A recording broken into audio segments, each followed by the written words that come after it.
Dok, hamil di luar kandungan dan hamil anggur apa bedanya ya? Bunda Panda, ini sering ditanyain ya, mungkin masih banyak yang bingung ya. Nah, Bunda Panda, yuk kita lihat persamaan dan perbedaannya ya. Persamaannya apa? Persamaannya yang pertama ini sama-sama hamil. Ya, loh maksudnya gimana? Ya, keduanya ada proses pembuahan sel telur oleh sel sperma ya.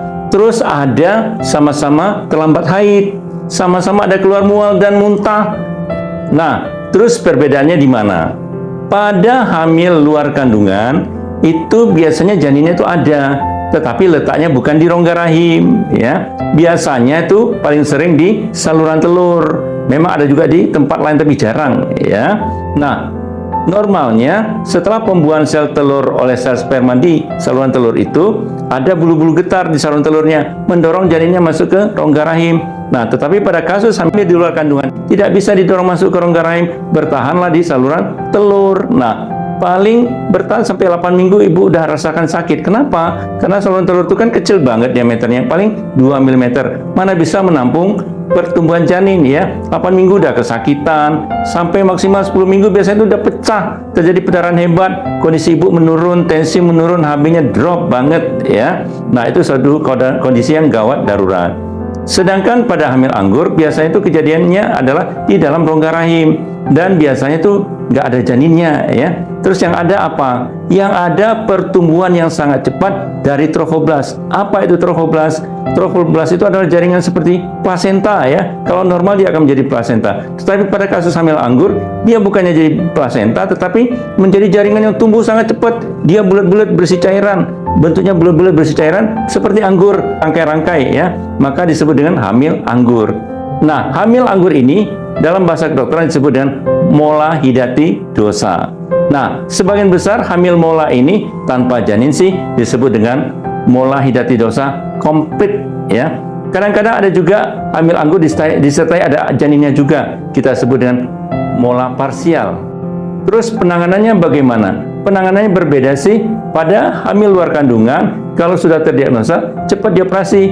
Bundanya dibuka perutnya. Hamilan di luar kandungan itu diambil, dipotong, diikat untuk hentikan perdarahan, untuk life saving, untuk selamatkan jiwa ibunya. Karena akan terjadi perdarahan terus ya. Nah, tetapi pada hamil anggur itu bukan dioperasi, tetapi bunda dikuret ya. Lewat bawah, lewat jalan lahir, disedot itu gelembung-gelembung molanya ya. Sampai habis. Setelah disedot, kemudian dilanjutkan dengan kuret ya.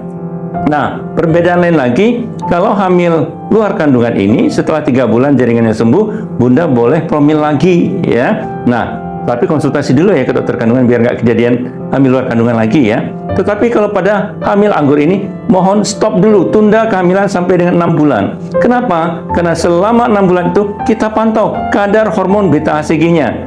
Nah, bunda, baik hamil anggur, hamil luar kandungan, kan biasanya bunda tes pack ya. Tes pack itu sebenarnya yang diukur hormon beta HCG-nya. Tetapi pada tes pack itu adalah tes secara kualitatif namanya. Maksudnya nilainya kok nggak positif ya negatif.